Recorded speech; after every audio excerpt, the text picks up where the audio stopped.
Welcome to Morningstar. I'm Holly Black. With me is Laura Negia. She's manager of the Comgest Growth World Fund. Hello. Hello, Holly. So I'm sure the clue's in the name, but I'll ask anyway. What does the fund do? The clue is in the name. The fund is Global Equity Fund, long only, completely unconstrained, so benchmark agnostic, and very concentrated, 30 to 40 stocks. So what are some of the main themes driving your investment decisions at the moment? There are many underlying themes. They've been driving this year, but they've been driving the past several years as well.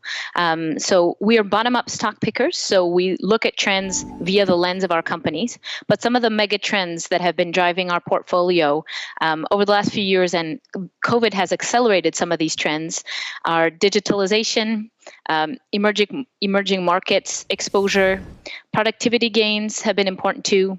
Aging population, those are some of the underlying secular trends that have driven our portfolio. Market share gains also, very simply. But certainly the digitalization trend was front and center last year for some of our companies and continues to be today. And obviously you say you take a bottom-up approach, but if we think about things on a geographical basis, are there areas you're finding more opportunities in at the moment? So actually, because we're completely benchmark agnostic, over the years, our fund, geographically speaking, has looked very different from the benchmark. So we've had a lot less US than the benchmark, again, purely bottom up, and more Japan and more emerging markets. We've found some great companies in those regions that we think weren't very well known and have driven great alpha for us. Keyence, for instance, Kweichow Moutai in emerging markets. So those companies have really driven some nice alpha for us. And again, we can end up very different from the benchmark simply because we're looking for the best business models, growing dynamically at the best possible price. So we remain underweight the US today, not because there's anything wrong with the US market. It's obviously a wonderful market, but relative, since we're free to go wherever we like, we have found some great opportunities of stocks in Japan and emerging markets. So I think one of the things that's on investors' minds at the moment is the rise in inflation. How are you thinking about that? Yeah, everyone's had to put their thinking caps back on and go back to the history books because we haven't had meaningful inflation in a while.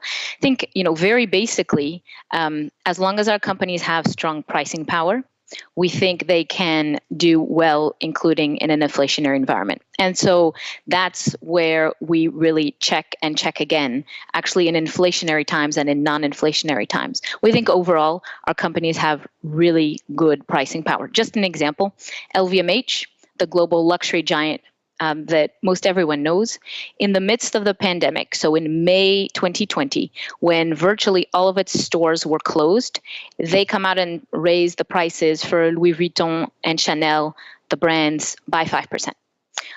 That's a sign of incredible confidence, but it's also a sign of pricing power. And when you have that kind of pricing power, while you have to be mindful of inflation, it shouldn't throw your P&L off. And you've got the word growth in the title of your fund, and it's been a great few years for growth. But how do you feel about the value comeback that seems to be happening this year? Currently, yes, the market is expecting a very big rebound for some of the so-called value sectors. For instance, more than a 400% bounce for the energy sector. And so the companies in our fund this year won't be growing as fast as the benchmark. They were much more resilient last year. They won't be bouncing as hard this year. I think the most important questions for value versus growth is beyond 2021, what does the growth profile look like? We feel confident our companies can continue to grow their earnings at a teens annual pace. It's unclear to us at this point that that's the level the benchmark can sustain. So if we continue to have that gap between the growth of our companies and the growth of the benchmark, we think over the medium term, the fund, will have good results for its investors. Laura, thank you so much for your time. For Morningstar, I'm Holly Black.